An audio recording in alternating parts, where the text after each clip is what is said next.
বোলপুরের রজতপুরের নতুন গীত গ্রামে আগুন লাগিয়ে একই পরিবারের 3 জনকে পুড়িয়ে মেরে দেওয়ার ঘটনায় ধৃত স্মৃতি বিবিকে এদিন অর্থাৎ রবিবার বোলপুর মহকুমা আদালতে তোলা হয়।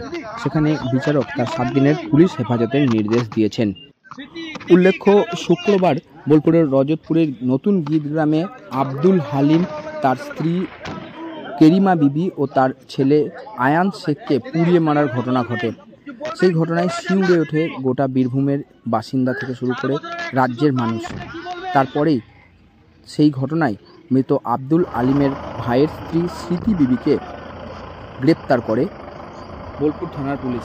অন্যদিকে এই ঘটনায় অপর অভিযুক্ত হাতুড়ে ডাক্তারের খোঁজ চালানো হচ্ছে।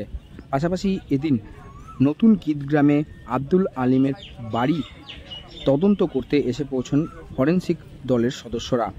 কিভাবে এই ঘটনা ঘটানো হয়েছিল বা কি সেদিনের ঘটনা হয়েছিল সেই সমস্ত কিছু জানতে ফরেনসিক দলের সদস্যরা এসেছেন এবং তারা বিভিন্ন নমুনাও সংগ্রহ করেছেন বলে জানা গিয়েছে।